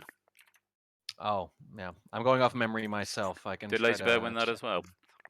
I'm going to have to go and double check I that. think so. Yeah. Against Turnout 8, 10 seconds. 10 Okay. seconds. That was the angry teal face, I remember. That, Resting teal face, I call it, from that particular shot. apologies, and that has changed Wait, are from. you sure? Yeah, because I you had sure? something else down, and I think something else came up on the video, I which is think why. the Assassin Award went for says for Virifo versus Harren. That was it. Well, See, the that's notes in the video are at odds. That's all I know. Yeah. That, Oh no, it is. It's. Oh wait, no, that was the overtime. Never mind. Yeah, it is Lazy Bear. It's Lazy Bear. That's what I have here now on the video. Apologies, Dan, for the error that I've made. There was, I think, there might have been some confusion with the video overlay and the video and the overlay here. So apologies for that. We will clarify that Assassin Award in due course. And the sponsor who is attached to you will be in touch to provide you with the Steam voucher. The usual protocol for this is that you have to be added as a friend on Steam, and then there's a 3-day cooling down period before they can gift you stuff. I think Catnip's things should be able to come through. Catnip's code should be able to come through straight away, but I might be wrong on that. But when your sponsor gets in touch, accept them on Steam, 3-day cooling down, and then you'll be able to get your prize that way. And your sponsor should be in touch. If your sponsor does not get in touch, let me know, and I will chase them for you. So those are the mystery awards, and we're now going to move on to the special awards, the Sniper of the Summer Award and the Spy of the Summer Award. This was a slightly loose criteria around these. I said to the adjudication panel, first of all, Silverthorn got the shortlist down to, I think, 10 or so, and then it was compressed even further for this video. Yeah, it was sort of moments that make you go, wow, or moments that, I think as I crassly described it, moments that make Tobo sound like he's going to burst a blood vessel, which is about the best way I could describe it. These are the moments we're looking for, either a game that was just so perfectly well played, or just individual moments. This is what's been shortlisted down for the Sniper of the Summer and the Spy of the Summer. These have been verified and discussed at huge length by our adjudication panel. Just to remind you, they are Dells, Ranmillia, Silverthorn, Slappy Davis, and Toboshi. I trust them absolutely 100% on their judgment, and their judgment is going to stand on this. It is, after all, an opinion one. It's not something you can measure with a metric. Again, I'm going to leave Track and Dells to discuss what's happening here. I do hope you enjoy what you're about to see. These are some huge, huge moments from this tournament. Starting with Sniper? And we're going to do the Sniper one first, absolutely. I'm just going to cue this up on my video player. So that is number 7, Sniper of the Summer. If you guys are ready, enjoy the montage. I will see you in a few minutes' time. Here we go. 3, 2, 1, playing. All right, so we're going to be seeing 6 nominees for each of these. First up, we have 0 TKA in the group stages. And so as you watch this replay, we've sped up the first part a little bit, you're going to notice that the camera stays completely still. And the panel of judges was also confused about this when we watched this replay and thought maybe there was some sort of glitch in the spectation. I know Zero. I know Zero from way back in the day. I remember this on the old courtyard. So we're going to watch Ponytail head behind the pillar here in just a moment. While she is behind, she is going to bug the ambassador, pick up the statue, swap it, and then put it down without finishing a cycle. Yep, because KCM loves to do that on courtyard and notices bad sniper rotations. But Zero likes to bait it out, likes that stationary camera on courtyard, and says that anyone who emerges from the other side after a while, I'm willing to just assume they did some stuff.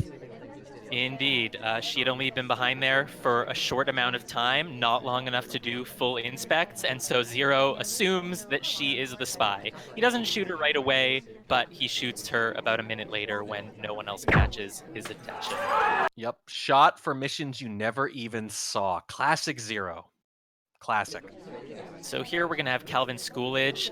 This is Opie as Taft taking a green purloin right at the start. Very hard for some snipers to watch it. And then, of course, Opie books it outside. And check how long this reject chain keeps going for. Oh, there's another one, it looks like, yeah. Oh, and the tray stayed down for a couple of seconds, too. This is drawn out. Still at statues. Wait, so normally you run to statues to get a low light when it goes off. We are done with statues and it still hasn't gone off. Or sometimes you run outside. Opie managed to do both, go to statues and run outside. There we go. The twin takes it, and look at this. Calvin was on top of the entire chain from the start, and even gives Opie a fake low light by putting the laser over him. Beautiful. Calvin Schoolaging him. I love it. Oh, that's beautiful. And And a couple of minutes later, banana bread, Calvin takes the shot. I think I cast this at the time. I'm having a deja vu here. Yes. Oh, that is an incredible shot because you're beating an unlucky party in particular. You're fighting the game itself and you're still winning. Wow. So here we are back on gallery. We're going to be seeing another purloin now. Plastiques is sniping, and so Sped Monkey as Plane Twin is going to be hitting the green purloin, and then Seek is going to be the one who takes it. Plastiques is not going to be able to get a good look at the fade and is going to have to make a tough choice between which of these two is the spy. And we're going to continue to follow and see all the things that Seek does in the aftermath of this. So he's going to leave the conversation. He's going to then return to the same spot in conversation and immediately start talking a few seconds later. And then check it out. Seek is going to take a few bug paths, to say the least. I can't wait. Yeah, you hate that, right? When you get it down to 2, a spy and an AI, you don't know which is which, and the AI just decides, I'm just going to do everything a spy would do. Yeah, look at that. The ambassador's right there. We're at the pad near him, and we take the shortest path ever, or Seek does. It's not even we, it's Seek, to go right next to the Amba. And then Seek is going to walk outside, passing by the Amba again.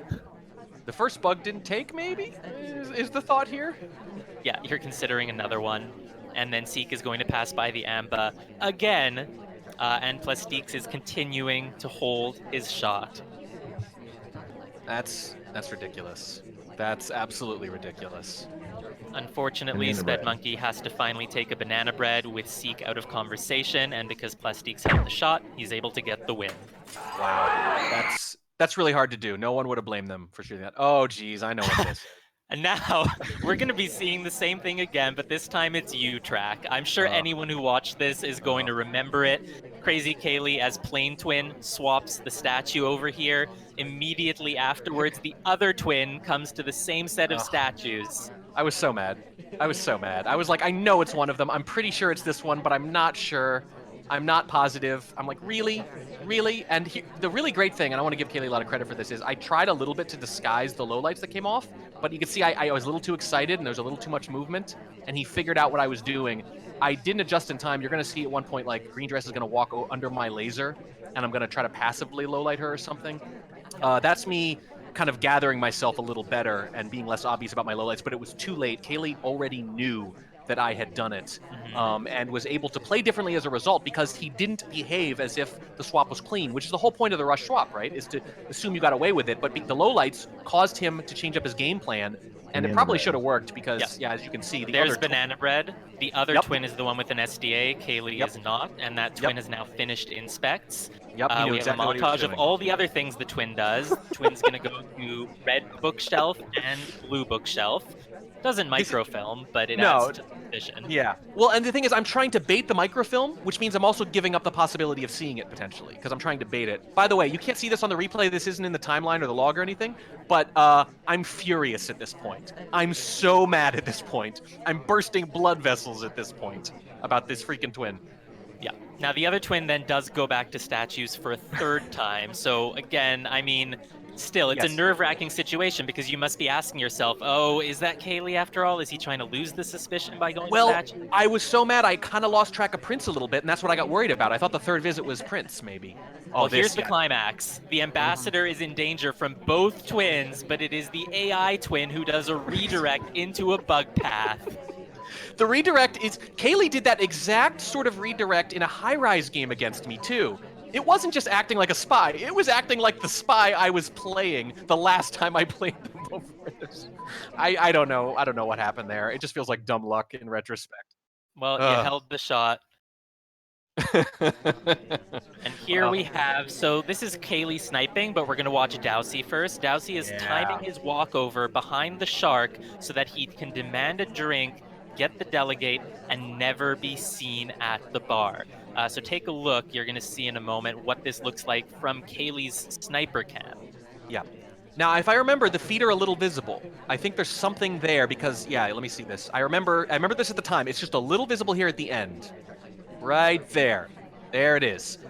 So Dowsey's trying to remain completely invisible, and it's not quite timed right. And you can see there's a few seconds off. Now, obviously, I'll just say right now, if you were completely visible and the shot still comes off, I think that's an instant winner of this award. The fact that it's a little visible makes it a little better, but it's still a tremendous job from Kaylee to track all those bar visitors, including that one right there, who, as we've talked about earlier tonight, a little hard to see. It's a really good play, and it's really hard to do perfectly. And the problem is, if you don't do it perfectly against someone like Kaylee, it's not going to work. Yep, there's the delegate going off. Kaylee immediately narrows down the party to only 2 people, as Kaylee does. Yep, a familiar sight, to say the least. And then, of course, Dowsey throws one more thing at Kaylee here, a very, very hidden behind the back bug. And this is what it looks like over here on the sniper side. I mean, you could see a little bit of the hand peek out there, but almost nothing. Almost nothing. And then Smallman gets the second fingerprint, and Kaylee takes the shot. Yeah, there it is. It's just a great memory at the start of the game. Yeah. Good move. I wish I'd known what would have happened if it had gone off perfectly, but we will never know now. Now, Track, I'm sure you remember this one. This is Dowsey shooting Kaylee on gallery for an animation break, a slight twitch of Duke's arm that almost no one else would see. Yep, just barely on the idle. Yeah, on the reset. Just the tiniest little bit. It's barely a thing. I mean, you're looking at it, and if you're not looking right at it, and even if you are, it's not really clear. So these are all the nominees, and after a lot of deliberation, the panel awarded the win to 0 TKA. But it was a very, very close call. Yeah, there's a lot of good stuff there. I really wouldn't have had a problem with any of those. And 0, just the old school nature. Again, he used to do that on Courtyard 2, it was called. The old art version was Courtyard 2. The first Courtyard had to be improved upon, to say the least, although some people will be mad that I said that. But 0 used to do this all the time on Courtyard, and I loved him bringing it back. I love it when the old players bring back some weird little maneuver that the new players know nothing about. It's hard to resist that. Okay, I'm going to jump back in. Thank you very much for the in-depth commentary and the great chats, and that's really good to watch some of those moments back again. Just highlight it. There were so many. I think that they came up, and Silver came up with lots, and then they got narrowed down, and just watching the discussion, which I saw but wasn't privy to. Well, I saw, but I wasn't sort of entitled to participate. It's just been amazing, and it's been so good to have these guys on the team. coming up with what Yeah. they thought was the best. And I'd say I- for any, those were amazing. I mean, any number of players, experienced players, veteran players could watch this, and I think it's very fair to say you could have awarded it to any of those 6. But Zero has been awarded the Sniper of the Summer Award and will win a custom-made SpyParty poster plus a copy of Tabletop Simulator and a mystery code from Catnip as well. Congratulations to you. So we've got one final video for you now, and it is SpyParty. Originally, the Sniper of the Summer was going to be the last video. Then I thought, well, it is SpyParty, so maybe the last thing we should show should be the Spy of the Summer Award. And again, same criteria as the Sniper, obviously, but from the other side of the field. Moments that make you go wow or incredible or amazing, whether it's a game or whether it's just a little moment, win or lose. Actually, that was something I did add to the criteria, that the award doesn't necessarily have to go to a person who ended up winning the match. I think Sniper was more so it had to be that, but the Sniper didn't necessarily need to pull the shot, as we saw. Holding the shot it can be, you know, just as difficult, if not more difficult, than actually pulling the trigger. But the Spy Award, I was quite clear that the move itself, it's the moment of the summer, not necessarily the win of the summer. So we will see whether or not all of these moments result in wins shortly. But guys, if you're ready for one final time, I've queued up this video for the, just going to double check, yep, the Spy of the Summer. If you're ready, in 3, 2, 1, here we go. All right, we're going to see 6 nominees again, starting with Dowsey playing as Pearls on High Rise. 30 seconds left, has not been able to complete missions so far. Going to get a banana bread. The ambassador is over at the bookshelf, and Dowsey wants to win with a bug, but has no way to bug him there. And so in the moment, makes the decision, the only way I can get a bug is if I go to this bookshelf for myself, waits there, takes the bug. It doesn't land, unfortunately, but he doesn't get shot for it, which means if it had landed, it would have won in the game. And this is an example of sort of what we were thinking for spy games. Yeah, You're not expected to win your spy game. You take risks. They don't always work. Yeah, you here's put yourself SpedMonkey. in the best position to win, yes. Whether it Yeah, works or not. here's SpedMonkey with a green banana split into a green purloin on Courtyard. Oh, those are absolutely brutal. And you immediately get low lit before the purloin even goes off. Yep. And there's just no way to come back from this, I don't think. Boom, boom, green, green. Can you really credit them with those 2 greens right away, right off the bat? And the answer was no, and SpedMonkey does go on to win the game. Third nominee, we have Kuma Kid on Balcony playing as Duke. Has already been low lit, but he doesn't know it, sees the ambassador standing by the window, and goes for the perfectly executed balcony bug. Here's what it looks like from the sniper side. Let's take this out. Oh my god, the ambassador turning to their right helps with the obfuscation. That's really something. Great bug on Balcony. So now we have Pofke on Modern. We're looking out for Duke here, over on the left, getting his first inspects. We're looking at it, and you can see that Pofke is looking at it as well. We're keeping an eye on Duke as he does the books here, and now we're going to head on over to the windows. Yep, I remember this moment. Pofke obviously just nowhere near finishing, running low on time. We were saying at the time on cast, they're going to have to time ad pretty soon. You want to do it sooner rather than later. So they do, and Duke is at windows, checking the watch just a second or 2 before Pofke does it. And it's a green, which helps. So that means if it's caught, it could be either one of them. And of course, the first thing Duke does afterwards is he goes, picks up the briefcase. Pofke is watching. Yep. We were freaking out at this point. We're thinking, wow, there's one other person who could have done the screen time ad, and if they caught it, they immediately went for a print right afterwards. So what's going to happen next, right? Does Pofke know? Was Pofke watching windows to see who else could be framed for this time ad? That's the big question we were asking ourselves at the time. And there's Duke going in, completing his inspects while we're picking up a few inspects of our own just as a backup plan.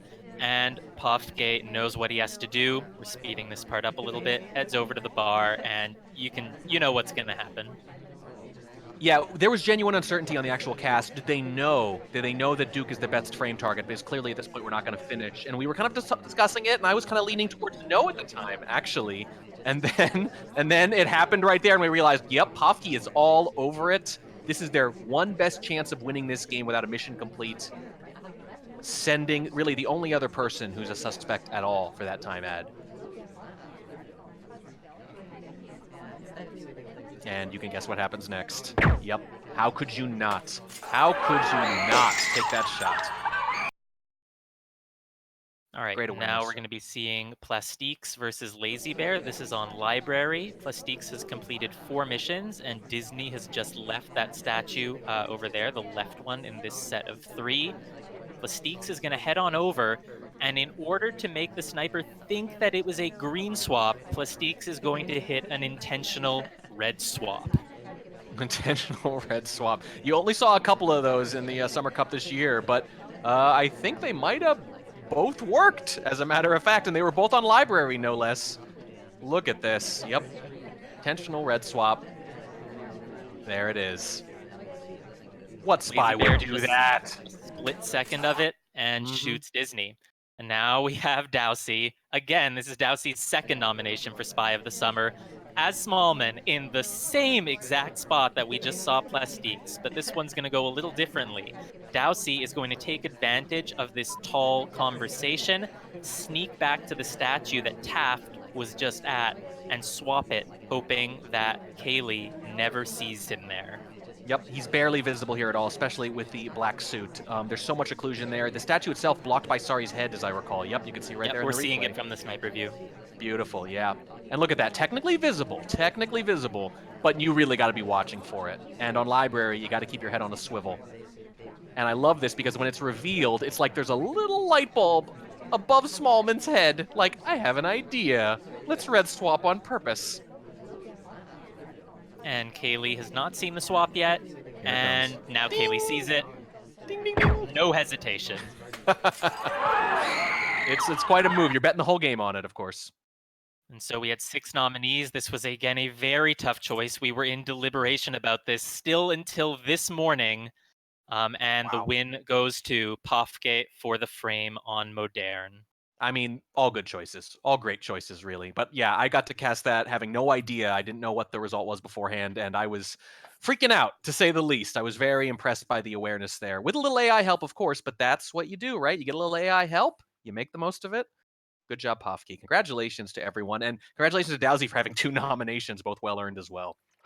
Absolutely, no small feat there. So again, some fantastic plays from Spy of the Summer nominations there. I would just once again like to extend a huge word of thanks to Silverthorn initially, and then the rest of the adjudication panel, who have hundreds and hundreds of messages on the in the adjudication Discord, been flying back and forth. I know that they've deliberated and they've discussed and they've given this their full consideration, and come up with 2 very, very worthy winners for those: 0TKA for the Sniper of the Summer and POFK for the Spy of the Summer. So with those 2 awards, our 6 mystery awards, and of course our interview with our winner, our behind the scenes team, that is just about it for the Summer Cup for 2019. Final thing to say is just a reminder that, first of all, that Assassin Award, the Assassin Award, I think we've had a slight bit of confusion between the overlays and the times that were there. So what I will do, I'll make sure that is posted absolutely so there's no dispute on it, because there may have just been an error somewhere along the line.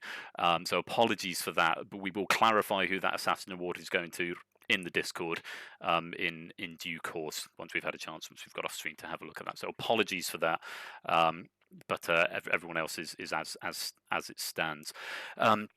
If you have won an award, as I mentioned earlier, I've briefed the sponsors about who they're going to be getting in touch with, certainly for the first 4, and I will subsequently be briefing the sponsors for the Mystery Awards and the Spy Sniper of the Summer.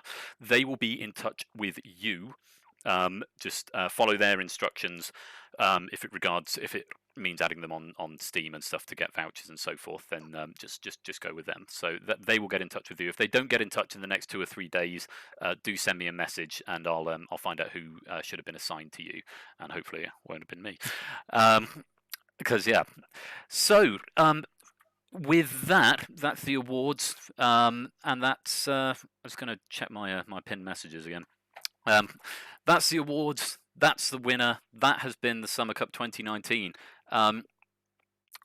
I just want to. I mean, it's been massive this year. 64 people. I genuinely never thought it would be like this. And as I said in the opening ceremony, when this first started out in the summer of 2013, and I posted in the forums, tournament anyone?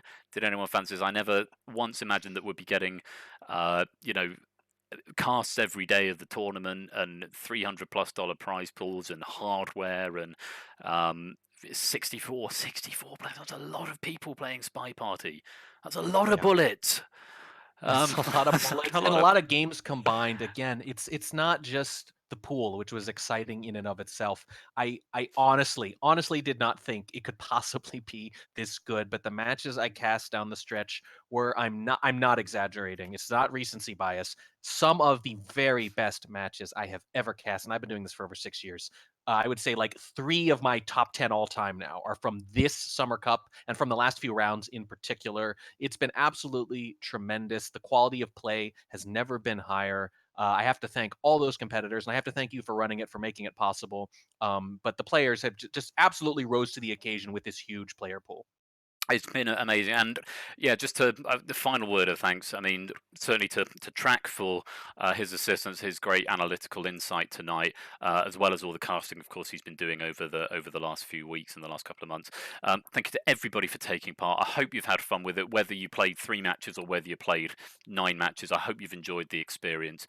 If you've won a prize as well, for me, the tournament itself is reason enough to do it, but it's always nice to have that little bit of incentive, maybe that little bit of reward coming out at the end of it. So if you are a prize winner, congratulations, and do enjoy the spoils. So thank you to everyone for playing, to the casting team, to Dells in particular, who's been an absolute trooper casting Yes. every day. It's just been an amazing effort from one individual, right down to Dells edited all the videos together for this evening. And the reason that this is sort of relatively short notice is we were aiming for this, and then we weren't sure if we could get the videos, and then Del said, no, we can get the videos. Then there was availability problems, and I didn't want it to sort of plateau and for the hype to drain down by leaving the closing ceremony for 2 weeks after the tournament finished. So, so Dells has been working flat out the last couple of days to get these videos done. So huge thanks to Dells, because without him, none of this really would. I don't think this would have worked anything like as well as it had. To all the casting team, all the commentators, of course, to the sponsors, amazing sponsorships this year. It's just so nice to see. Even people playing the tournament and giving sponsorships themselves. It's just been amazing just to see the love and the support and the community spirit that just runs through this community that makes the whole thing worthwhile. So sponsored the adjudication panel, who've given up so much time, given up potentially their chance of being in the tournament so that they can be behind the scenes without much pomp, without much ceremony, without much drawing attention to them. They've just got on and done the job, and they've been amazing and come to a great set of results. The support team, double agents in the Discord, and everyone who's there who's supported this along the way, and of course to Checker, without whom literally none of this is possible, for making the most amazing game that I just keep coming back to year in, year out, and clearly 63 other people plus are of the same mind. Of course, if you don't have the game, SpyParty is available now from Steam and of course from SpyParty.com. Go and check it out and get it, because it's just the most fun, as I hope this has been a little window into this evening. Yeah, and I really say specifically, I really appreciate that you put the focus on the play itself above all else, because that is what we're all here for. You might have brought the pomp, but the players brought the circumstance. Absolutely. And they really brought it down the line too. The matches got better as they went, which is not something you can plan. No, it's really not. And I love the Summer Cup. This is my seventh Summer Cup that I've run, and I hope that I get to see another 7 or more, until someone wrestles wrestles it from me. But for now, the spies have retired to the Bahamas. The snipers have hung up their scopes, and for another year, the Summer Cup is officially over. Until next time, this guy's been Warning Track, and he says good night. Good night. I've been Royal Flush. It has been an absolute pleasure, and I also say good night. I will see you another time. Take care, and good night.